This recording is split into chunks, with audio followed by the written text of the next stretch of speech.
Buonasera ragazzi, eccoci qua. Nella nuova grafica reaction, oggi abbiamo tra 9 minuti e 40 secondi la presentazione più completa, abbiamo già un logo, abbiamo già un titolo, del nuovo progetto, del primo grande progetto dei Lupi Ribelli. A me fa impazzire il pensiero che questo studio si chiami Rebel Wolves. Uno studio creatosi da ex sviluppatori CD Projekt che si chiama Rebel Wolves. Io devo andare a fondo, devo studiare molto bene chi, cosa, dove, perché, ma Distinto Infantile, un gruppo di persone che crea uno studio che definisce ribelle, potrebbe essere o qualcosa di molto infantile, molto volgare e del tutto poi fallimentare, o un diamante non poi così grezzo. Vedremo. Dipende da molte scelte che faranno, dipende da molte conseguenze che dovremo poi analizzare di quelle pubblicazioni che arriveranno, però io sento davvero quel prurito alle dita e tremore alla lingua che determina quantomeno il cuore coinvolto. Setta già un certo mood, Sussurri alla penombra, stridii. Ok. Beh, d'altronde si chiama Blood of the Dawnwalker. Quindi il sangue del camminatore dell'alba. Sento molto horror, sento molto sangue a livello anche di umore, non soltanto di setting. Quindi vediamo un po'. Ha un po' il impulsivo pensare al vampiro, è vero. Cosa che comunque sarebbe difficilissima da sostenere, perché da una parte sono ancora orfano di un titolo mediocre in tutto meno che la costruzione, che è Vampire. Vampire è un videogioco di quelli preziosi che non si possono dimenticare in quanto nati davvero per fare qualcosa di diverso e che qualcosa di diverso infine riescono a creare. Esatto, robetta che rimane però nel mercato si perde. Esattamente. Oh sì, ho fatto un video su Vampire. Bellissimo, tra l'altro. Ho fatto una ricerca di lore su Vampire. Tra l'altro è un gioco il quale ha davvero dimostrato come la scrittura può salvare anche delle interazioni poco interessanti, nonostante ovviamente quelle rimangano e affossino le componenti ludiche del videogioco. Io sono molto coinvolto da ciò che farà CD Projekt. A oggi Cyberpunk 2077 è un videogioco di valore ben diverso da quello che fu rilasciato, con gli stessi problemi alla struttura del suo nucleo, ma allo stesso tempo senza più quelli alle sue estremità, che erano talmente tanti e talmente gravi da far infine implodere l'intero edificio, l'intero costrutto del software che avevano creato in troppi anni, con troppe ambizioni e soprattutto troppa volgare saccenza a causa delle precedenti opere, riconosco, meritatamente premiate del passato. Io con quelle premesse avrei davvero avuto un'emozione viscerale ancora più maggiore di quella che già avevo, in nome di quanto apprezzi l'ambientazione sci-fi e certe componenti GDR, che poi comunque alla fine non ci sono state o non funzionavano. Ricordatevi sempre, ragazzi, quello che vi dico dalle prime effigi. Le aziende, per quanto siano costruite da persone, sono spesso e volentieri entità che prendono decisioni a parte. A volte i CEO sono al limite del mostro, però in generale c'è un distacco a volte talmente violento tra l'azienda e il creativo che purtroppo alcune generalizzazioni sono sicuramente tossiche, ma non con un fondo sbagliato. Devo cercare di non avere un bias positivo nei confronti di Rebel Wolves, nonostante io abbia invece un enorme rispetto e curiosità per il nuovo progetto di produzione di CDPR con The Witcher Remake e The Witcher 4. Ho il terrore che il passo più lungo della gamba li abbia fatti inciampare in un mare di soldi. E quindi abbiamo fatto ok, facciamone 2 stavolta.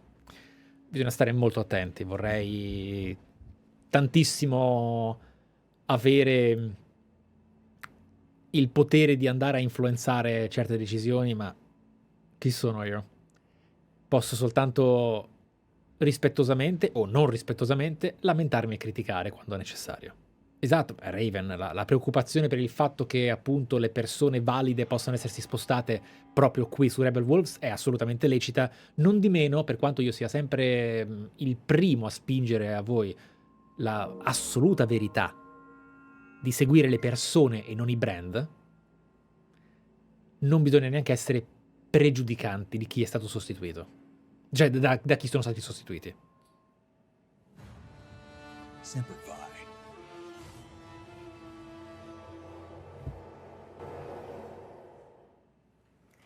Hi everyone and welcome to the first ever The Blood of Dawnwalker livestream, our game reveal event. My name is Dominika, I'm the community and social media lead here at Rebel Wolves, and I am joined today by my friend Matt, a content creator, streamer, and a long-time RPG fan, also known as Lionheart.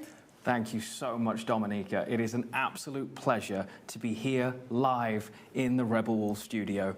The game's actually being made here, right?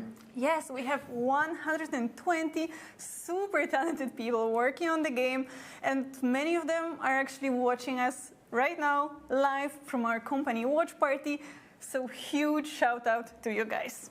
Hey, you can't blame them for being excited. I mean, this is a massive, massive night for the Rebel Wolves team, and for it to come under a full wolf moon, I mean, it's the perfect time for this reveal. Yes, and we're so excited to see all of you guys and gals joining us on Twitch.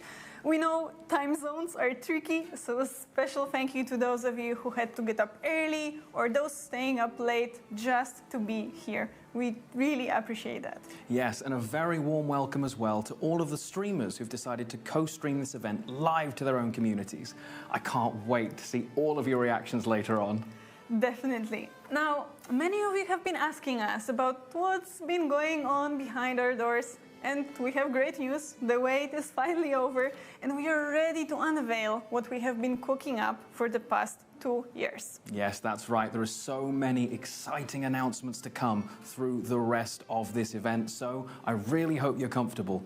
Now, Dominika, I think we should probably start at the very beginning. What is the Blood of Dawnwalker? The Blood of Dawnwalker is the first chapter of a brand new role-playing saga. It's a dark fantasy, narrative-driven, epic adventure set in medieval Europe with a supernatural twist.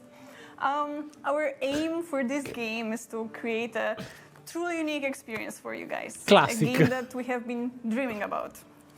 That sounds like my kind of game, I'm going to be honest. There are so many things to come tonight, and I know everyone here is really excited to share this all for the very first time. But for everyone at home, you're probably wondering, well, what does that mean for us? Well, you're going to hear more about the world, more about the lore, and for the very first time, you're going to see the full CGI trailer for the game as well. But it's not just any trailer, right? It's not just some random trailer. It is actually the game's opening, setting up the stage for the whole game. It shows this one moment in history when the world changes forever. Wow. I can't wait to see how well the community does, poring over every second of this trailer. In the reveal campaign so far, they've been incredible. Oh, yes. Tell me about it. Discord, you guys are mind-blowing. The Discord have been incredible, but soon we're going to throw it over to a bunch of the devs, and you're going to dive further into the world of Dawnwalker. You're going to learn more about the characters, the lore, and the art. Then we're going to weave in a few songs as well that should really help set the mood for the game itself. I've been listening to them non-stop, and they are incredible, right?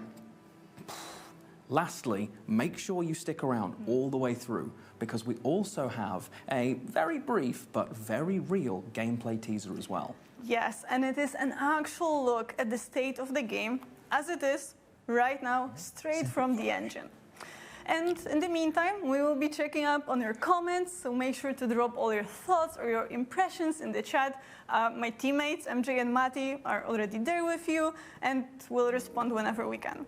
And this is it for now. Yes, that's it for now. Let's get into the mood with some music, and let's hear from our game director, Konrad Tomaszkiewicz, and our narrative director, Jakub Szamałek, who will tell you about how it all began. Oh, ok. That's right, friends. The time has finally come. Sit back, relax, and get ready to experience the world created by Rebel Wolves. A me questo discorso non è piaciuto per niente, ma io sono veramente rompipalle, eh.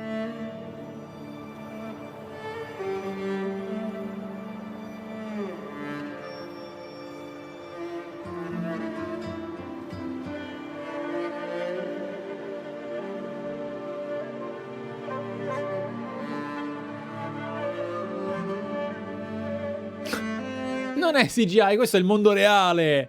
Un po' d'occhio. Magari CGI, un po' meno, in futuro.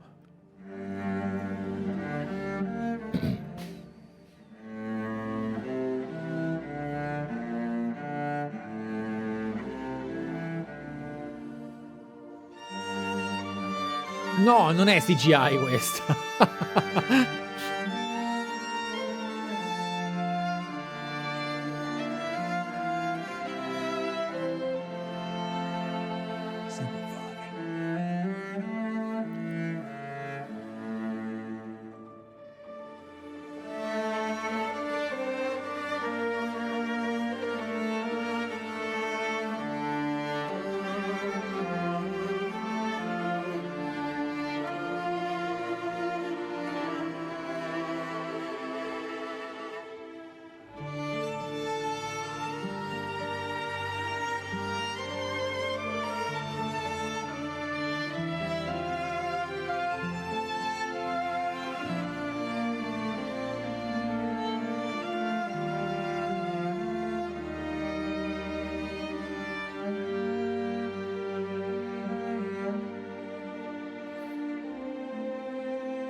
No, questa host è del gioco, sì. Però...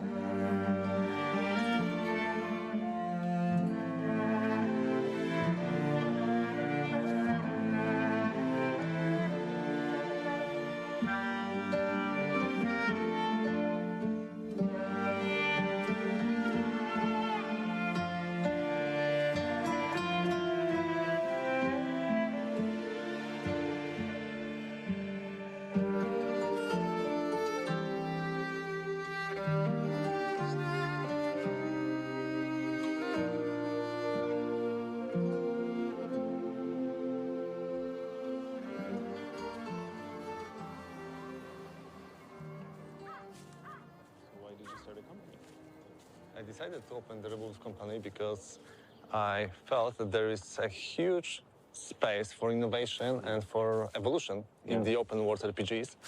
Ma non è And facile. to achieve that, Anzi. you need to have independence and artistic freedom. Ok. And sometimes you need to make hard and risky decisions. And the best way to do that is to open your own company and to make your own choices. Do you remember the second Fallout from '98? Oh yeah, it's one of my favorite games ever, and I was so excited when you used that as a point of reference because for some time now I've been aching to return to the promise and the value of old school computer RPGs, and to combine it with modern graphics, with bleeding edge tech, with a dynamic, fast-paced combat, merge these two together and see what comes out. Exactly. È una bella prospettiva. We will not do the Fin troppo. apocalyptic game, but what was really interesting in the second Fallout is the freedom. You could do there whatever you want. You exit the vault, you have the clear goal in front of you. Yeah. You don't have main quest which telling you, okay, right now do that, next do that. You just like, you know, shape your own main story, and you build your own experience, and this is like the total freedom. Anche Gothic, sì. Yeah, and as a writer, this is something that excites me about the games the most. The choices, the freedom, non-linearities, and I think this is something that's truly unique to video games. Like, you can't emulate that in any other medium. So I'm so glad that we are making a game that sets out to explore that space and see what new is to be done there. So that's great. Also, if you will add to that the sense of urgency, the time, which actually is not really explored in the video games, and day and night loop, it would be really interesting because it will make the game different. Yeah, no, I get that, because the sense of urgency is so important in the context of open world RPGs, where players can become distracted and kind of get away from the main story. So finding a way to make sure that they remain invested, that they remain at the edge of their seats, is so important, and I think it's something that's lacking from the games in that niche. And if you will add to that the hero, who have the different loop at the day and different loop at the night, it makes the game really unique.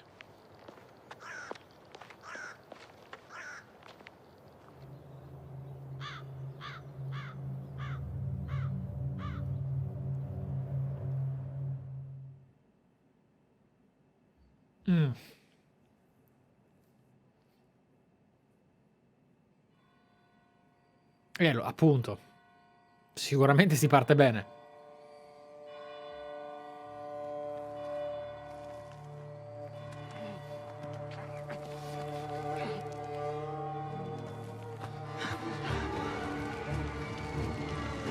Must be here somewhere.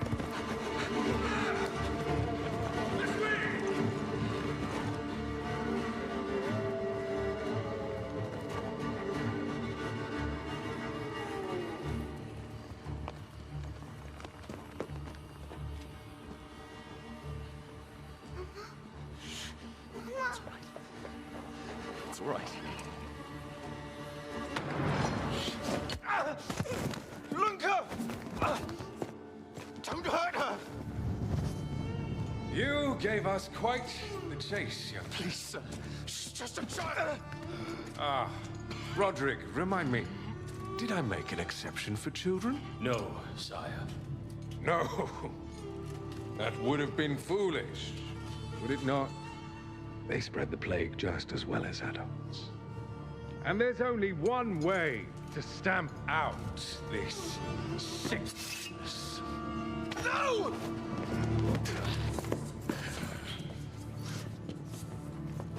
Not just a runner, but a fighter, too. Had we met under a different moon, things might have ended.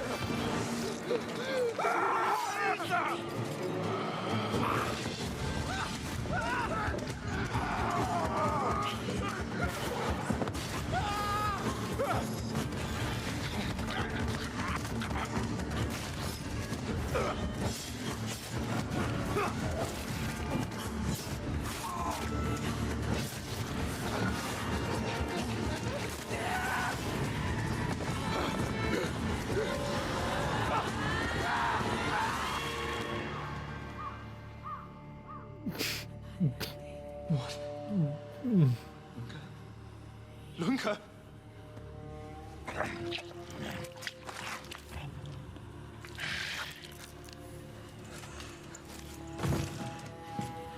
My sister.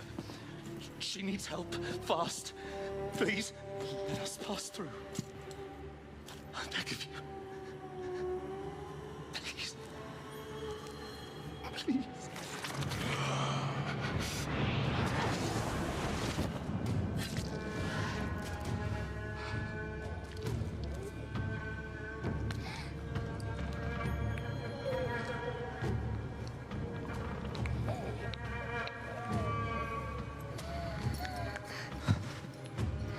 I don't know. How? I am life. I am death.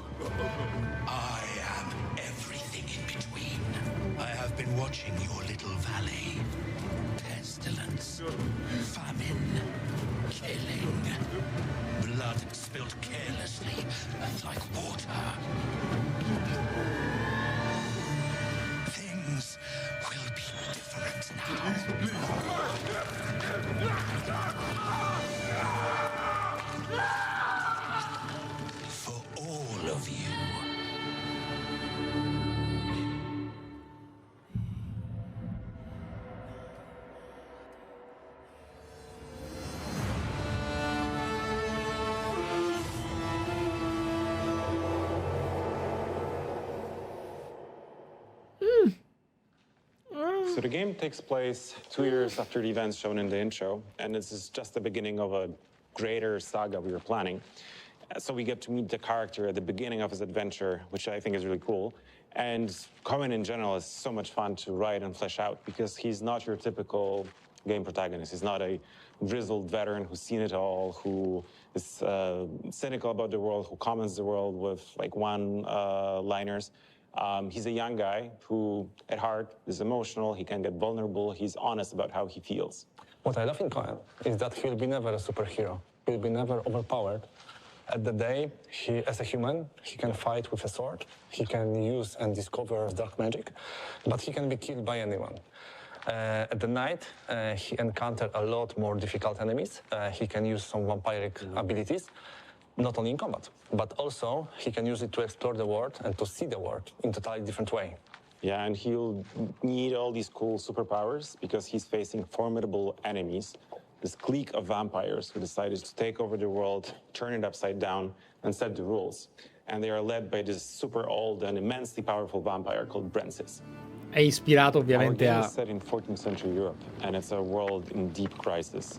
First, the continent has been ravaged by the plague, then wars, and now famine. And all the while, vampires have been watching from the shadows, waiting for the perfect moment to strike. And finally, when humanity is at its lowest, they come out of the shadows, they overthrow the feudal lords, and they move into their castles.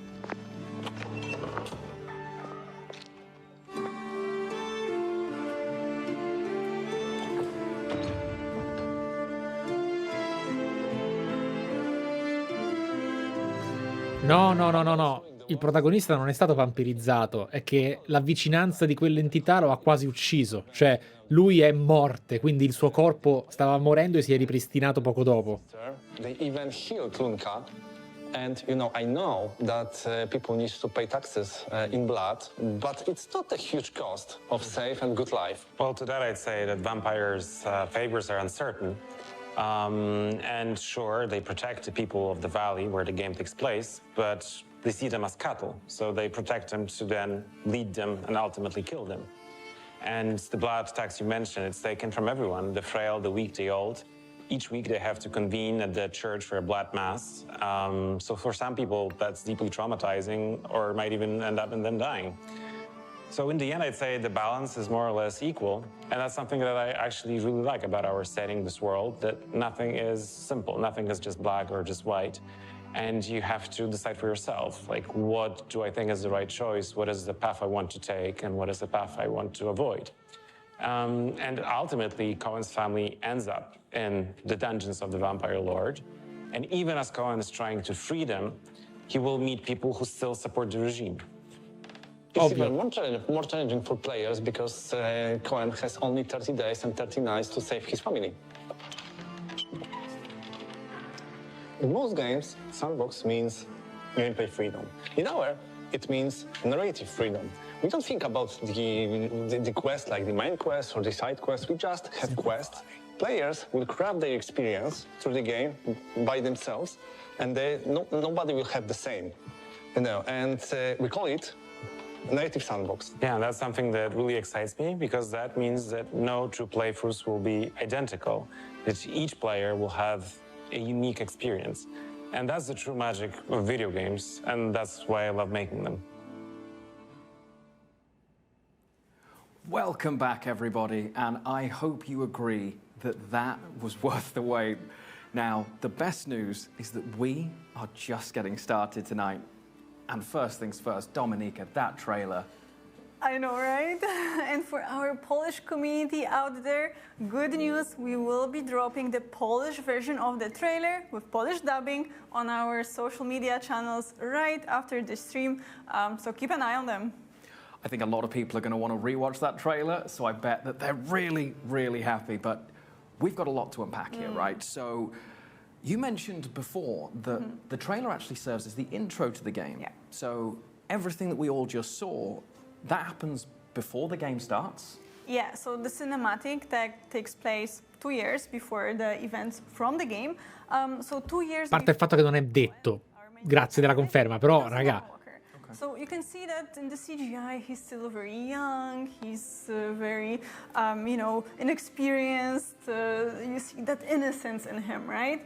But that will need to change. The world is going to change drastically for him. He will need to grow up, he'll need to mature a bit. So you will see that in the other game assets, he looks a bit differently. I did wonder why he looked so much younger. Clearly, Cohen has had a rough couple of years. I can't wait to work out what happened in between. I think it's going to be pretty exciting. Now, but we didn't just meet Cohen, right? We met his younger sister, Lunka, as well.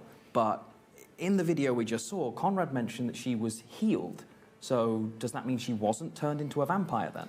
No, Lunka was indeed healed from the plague, the Black Death, by Brancis, this old vampire, leader of the vampire clique. And turning humans into vampires works a bit differently in our game. But we actually have another duo of devs who are going to talk about it in a moment. Perché è una bambina. Well, then I won't steal their thunder. I'll let them explain it. But I guess what I should ask is, who or what is a Dawnwalker then? That is such a loaded question. So many layers to it, honestly. Okay, but so the basic premise is like this. Una risata di una sincerità, quella proprio... They turn into vampires after dusk. But they're not actually humans, and they're not actually vampires. They are something in between. Okay, very mysterious. I love it. Now, Dawnwalker itself, it's a brand new IP, right? Yeah, it is. It is completely original, and I think this is what actually makes this project really special for us, because it's a handcrafted universe, of course, rooted in real history, inspired by some myths and legends, but essentially built by our team from the ground up. From a gamer perspective, again, knowing that you guys have full control, that you've got a vision for how this is going to be and that you can actually implement that, it's just so exciting. It's so exciting for us as well. Yeah, I can imagine. Yeah. Now, I could talk about this all day, but we should move on and talk about the art of Dawnwalker, the world and its inhabitants, which includes vampires. Yes, and we will meet with our art director, Bartłomiej Gaweł, and our environment artist, Adam Payet. And we're also going to hear more about the characters and narrative design as well, right? Yes, and for that we will meet with our writer, Ariana Sierkiewicz, and our creative director, Mateusz Tomaszkiewicz. Take it away, guys.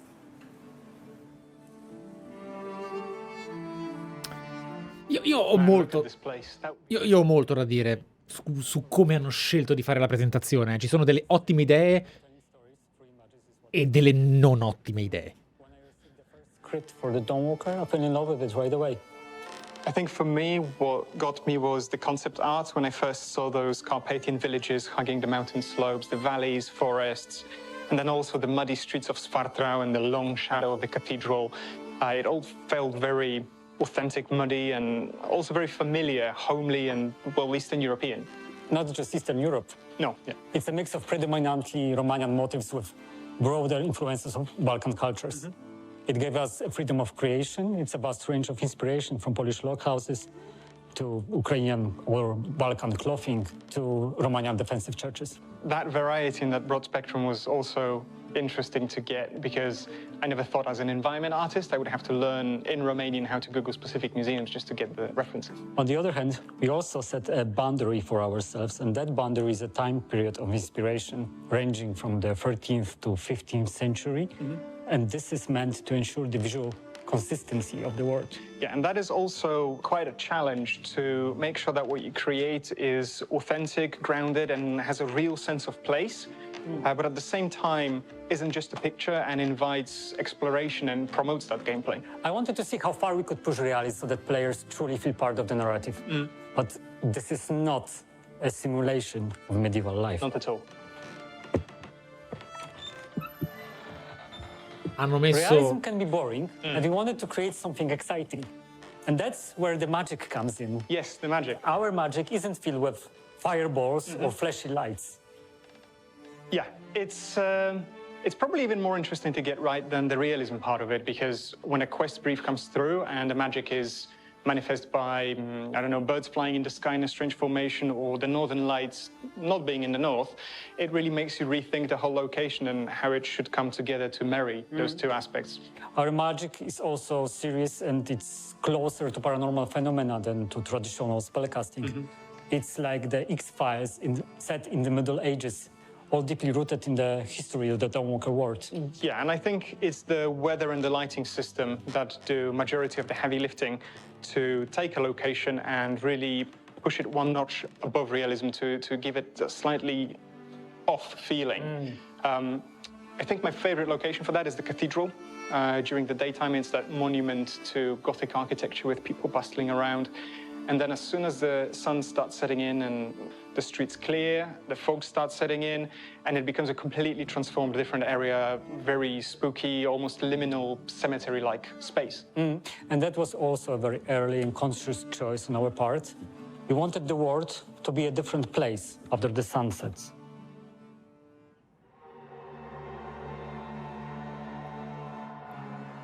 Right, so hold on. Environment art is something I understand, right? I do it every day, I understand the creative process behind it, but I've never touched anything to do with character art, which is your speciality. So would you mind walking me through what was your creative process in coming up with that whole thing? Sure.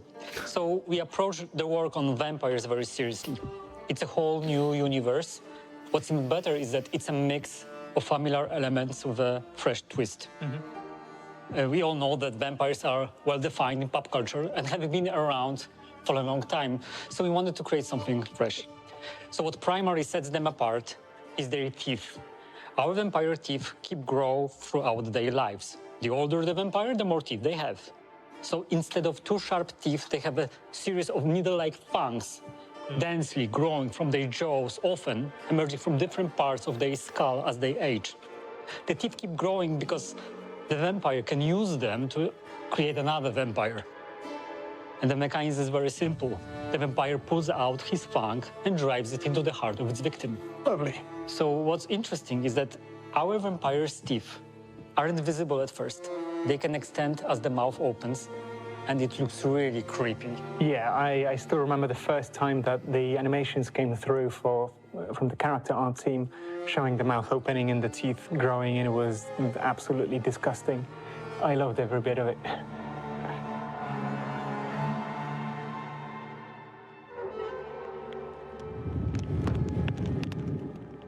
So Cohen's Argyria, the silver poisoning he got when he was working in the mines, is both a blessing and a curse.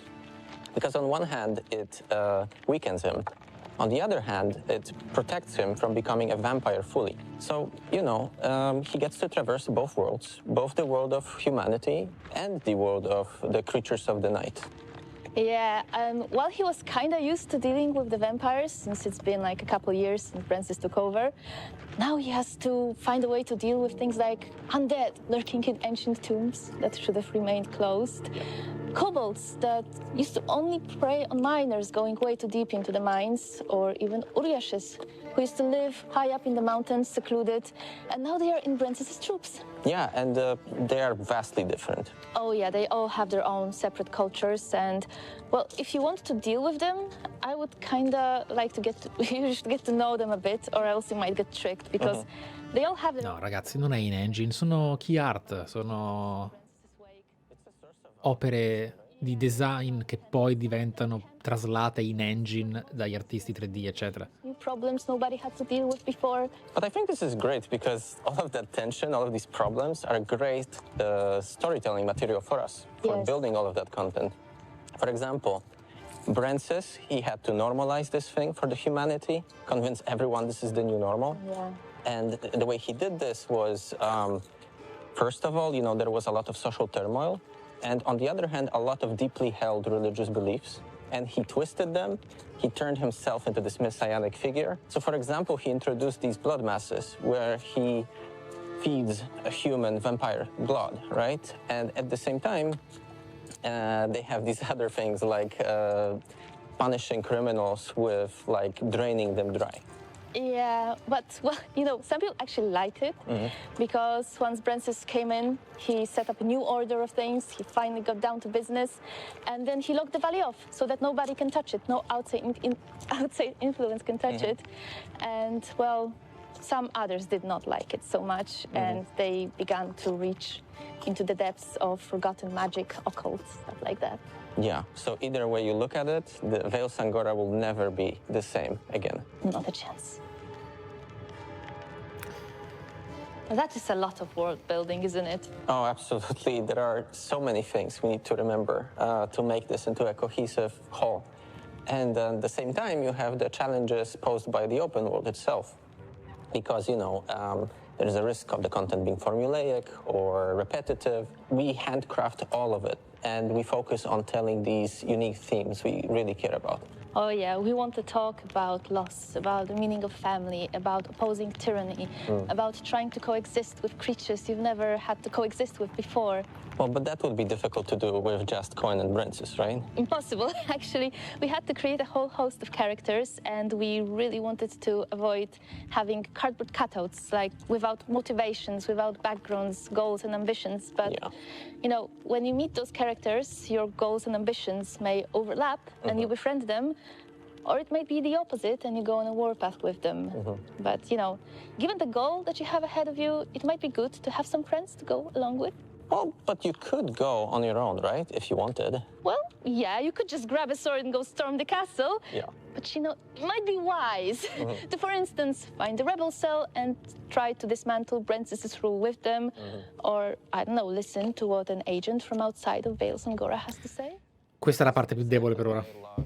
Questa chiacchierata... We offer a lot of choice in which characters do you want to interact with, which you might want to skip altogether.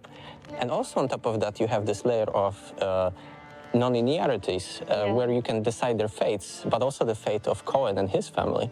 Yeah, and I really like that because it gives us so much replayability. You can always choose a different path. There's something else waiting there for you. Yeah, exactly. And also, on top of that, you know, get to find all these secrets of Vale Sangora and fill all the blanks and, you know, explore the world. And yet another path might be lurking within that. Handcrafted content is all good and well. But on top of that, we also have a number of really cool gameplay systems that further feed into the narrative.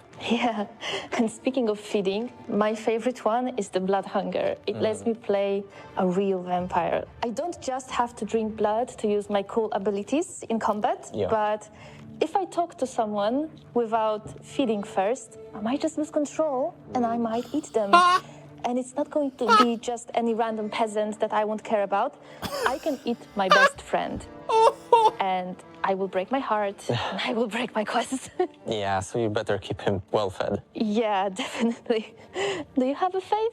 Yeah, I really enjoy the ones that are revolving around Francis, because, like, it makes him this active antagonist. You know, this means that he will basically react to what Cohen is doing.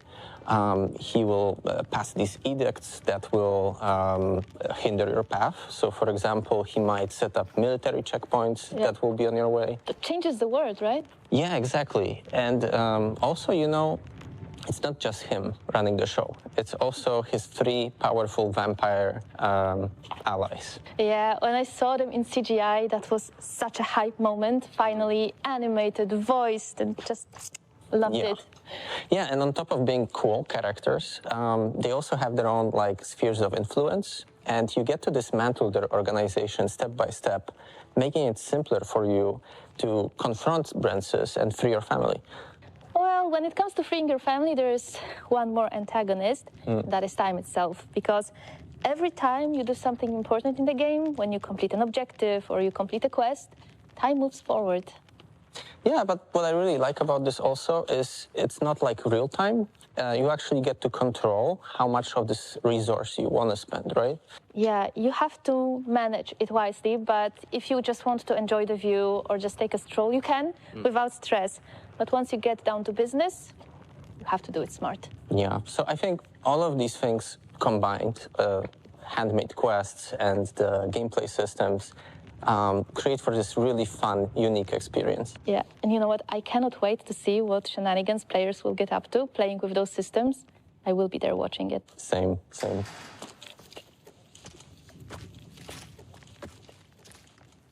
As you can imagine, last 2 years were really intense for us. I want to thank the whole Rebels pack. You are the best, and it's a privilege to work with you. The Blood of Dawnwalker is a very special game for us because it's first truly ours. What you have seen so far is only the beginning. In upcoming months, we will share more with you. But for now, I have one more surprise for you.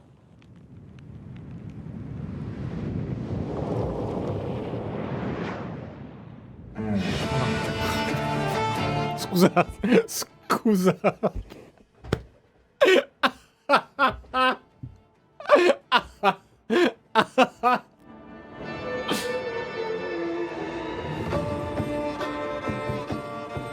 Che scemo! Scusate.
Simplify.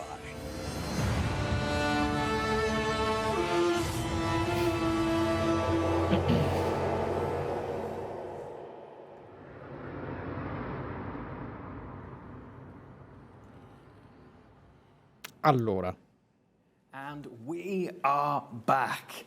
And wow, do we have a lot to talk about. But first things first, some of those concept arts, I need them as wallpapers like yesterday if you can. That's okay, I got you covered, no worries.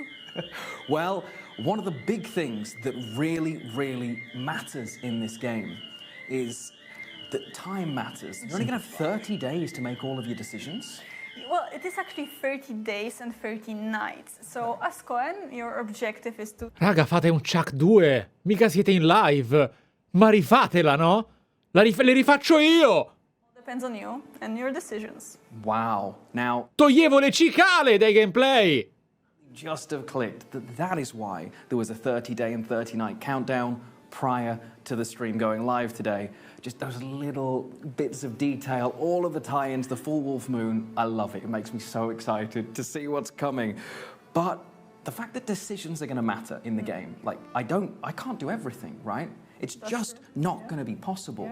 And not just that, it's the start of a whole saga. It's not just this game. It is Non ero io. through the ages where you walk the line between our world and its secret dark underbelly. And of course, while you'll get a complete satisfying story in this first installment, there will be so much more to unfold in the future titles. It just sounds incredible. Honestly, it's a game I can't wait to play myself, and having got to see that sneak peek, even now, it looks so beautiful. It's in Unreal Engine 5, right? Yes, it is in the Unreal Engine 5 technology. You know, we filled it to the brim with cinematic dialogues and cutscenes. And since we are talking about the tech stuff, I do want to mention one more thing, which is the third-person perspective you could already see. And yes, the game will be in the third-person perspective to give you that classic action RPG feel where you are really dropped into the middle of action. That's exactly how an RPG should be. And one of the things that I learned here about the game, speaking of classic RPGs, The Blood of Dawnwalker will have no microtransactions. It will have no live service elements. There are going to be no NFTs or any of that stuff. It's just going to be a pure single-player experience, the kind of game that an RPG should be. That's right, that's right. Wow. Now, we did promise earlier that we'd keep our eyes on the questions coming in, so I will ask the big one. Dominika, do we have a release date? Oh, I knew that would happen at some point. Okay. Well, about the release date, we are not quite ready to announce it just yet, but don't worry, once we are confident about this, we will let you know. And we will definitely let all of you guys know as well. But in the meantime, join our official social media channels. We will be posting a lot in the upcoming months and giving you even more insight into the universe of Dawnwalker. Yes, and if you just can't wait for more Dawnwalker content, check out the upcoming issue of PC Gamer as well. It's just a few weeks away and you're going to hear more about the world and the lore of Dawnwalker in there, so make sure that you don't miss it. But with that, we have reached the end of everything we are here to share with you tonight. It has been an absolute privilege to be a part of this. Oh, thank you so much, Lionheart. Thank you so much to all of you watching us today.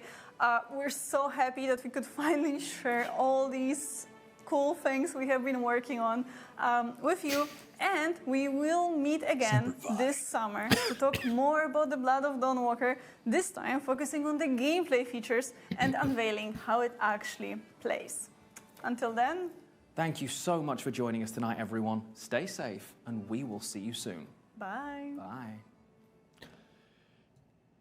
Allora, dobbiamo parlare di diverse cose. L'unica roba scema, che non seria, che non posso esimermi dall'esprimere prima di qualunque discussione professionale è: Matthew, no, non esiste. Non esiste, nel senso, no, non è possibile che già mi fate Rebel Wolves, che si comporta più da corporate di CD Projekt, ma tu non puoi partecipare a una finta conversazione che ci sta per una presentazione ed essere più stitico di un NPC parodico. Cioè, non è possibile che a ogni singola affermazione facevi...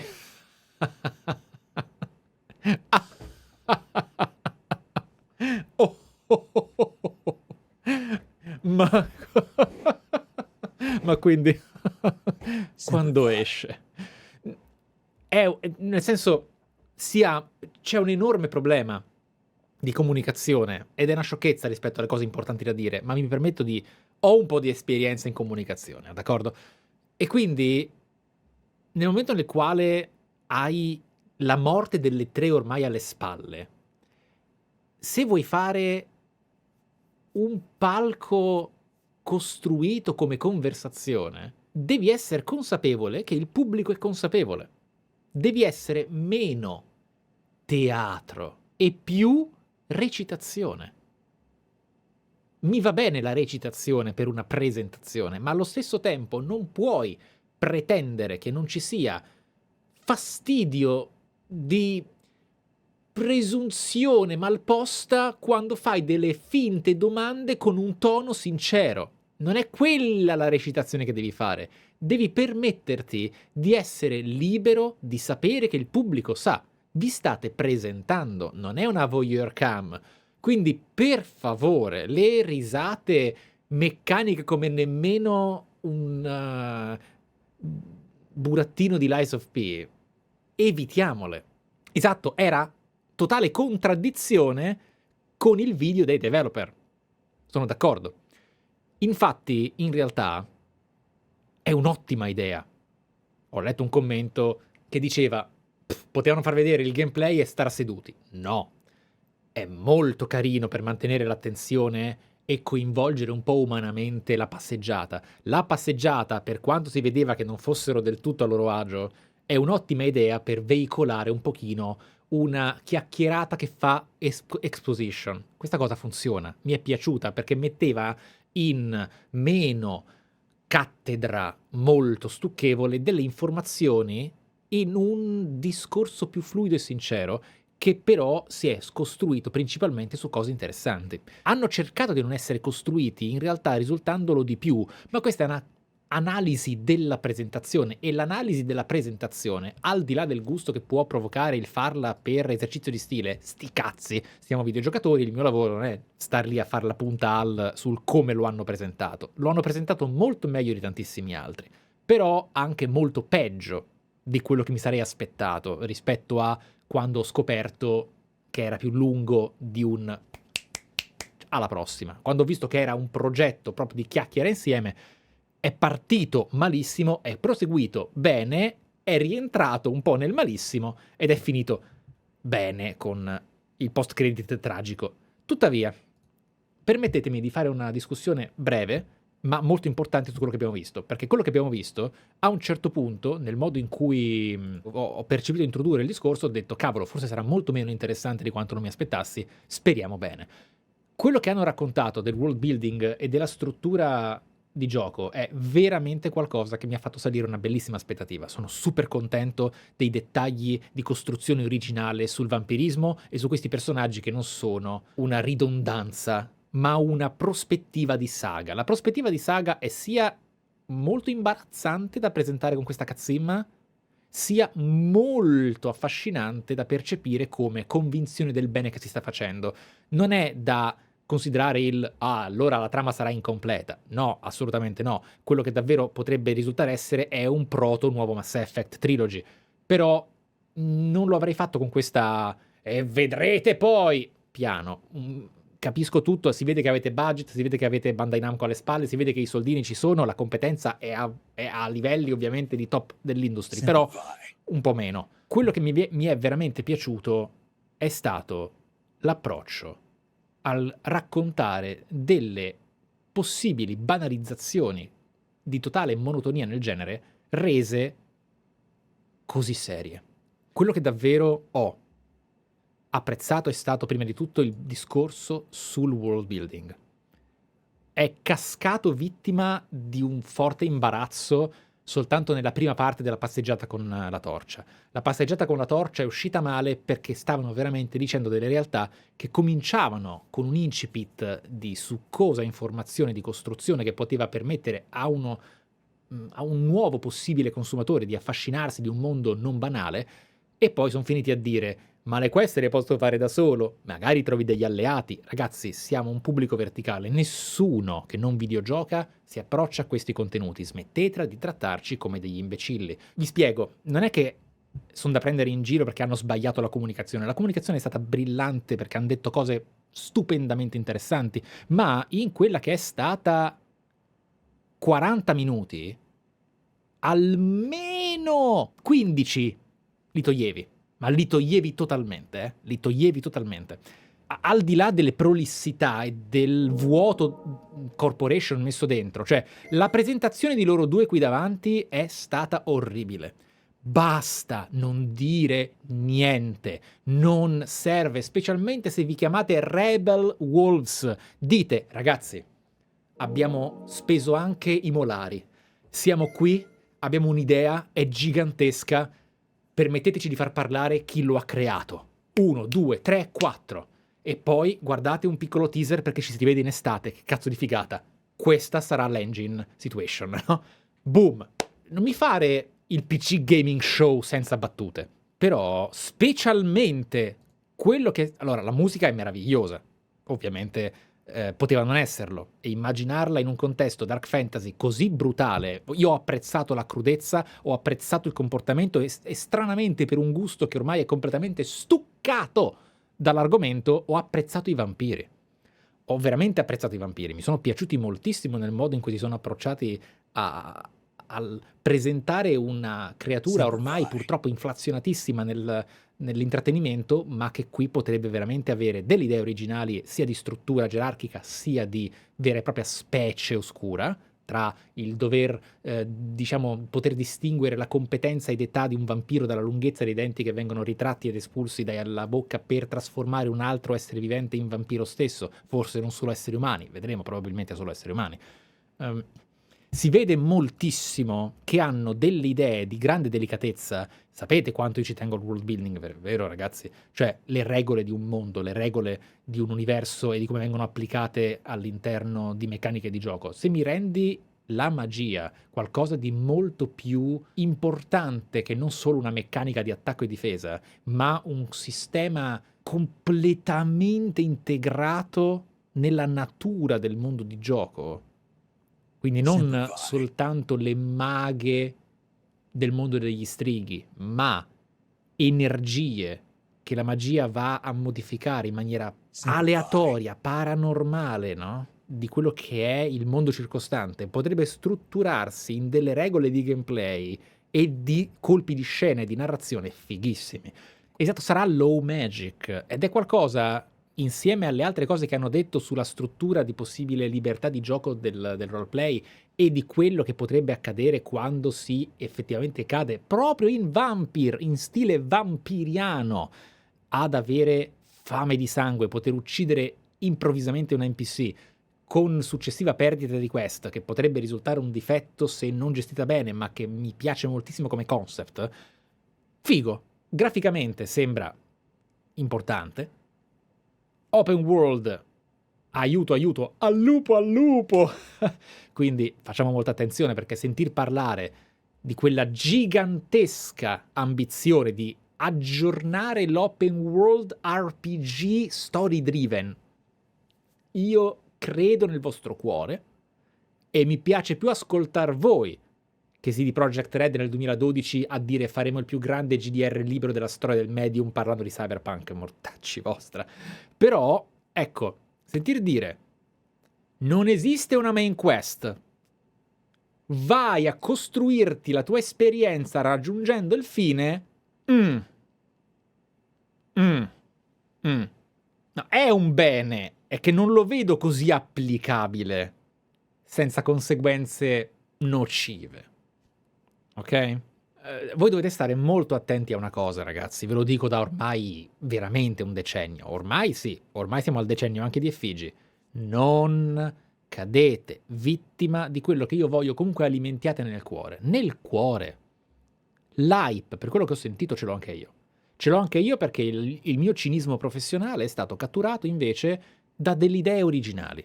Mi fido dell'intenzione perché sono persone che si vede hanno enorme amore per quello che fanno. A parte i poveri presentatori, ma vabbè. Però non ve lo devo spiegare io di nuovo, no? Poi al cuore si passa attraverso dei determinati filtri e quei filtri, spero che in tutti questi anni li abbiamo non soltanto sviluppati chi non li aveva, ma allenati e non resi ciò che ho letto a volte in chat durante gli eventi che mi hanno portato a togliere la chat dagli eventi, ok? Ossia tutto KPP perché, e i perché sono spesso delle cagate. Ma sì, essere pessimisti va bene, essere cauti molto di più, non avere aspettativa assolutamente sano, però sempre con cognizione di causa. Il progetto avevo nell'anticamera del cervello che mi sarebbe, al di là del lavoro, passato da un orecchio, uscito dall'altro, e invece sta mettendo il nido.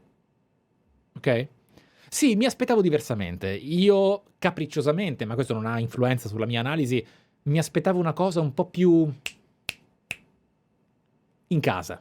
Cioè, ragazzi, sì, ci stiamo investendo milioni di dollari, però, basta industry, no? Parliamo un po' internos. Vogliamo fare una cosa bella. Guardate qua e qua. E invece è un contagocce, qua parliamo di... Aspetta, facciamo questo montato così. Cioè, persino io, che ho grande amore per le cose costruite come le anime, qui sarei andato un po' più a stringere e al... non finto amatoriale, ma professionalmente spontaneo. L'allarme è inspiegabile. L'allarme è inspiegabile. Inspiegabile. Non riesco a dargli una spiegazione. Quando l'ho sentito non riuscivo a credere ai miei occhi. Nei primi 2 secondi speravo che si girassero e fosse una gag. E invece no. Se a voi va bene, io sono prontissimo nel rientrare soddisfatissimo a New Vegas. Che ne pensate? A tra poco.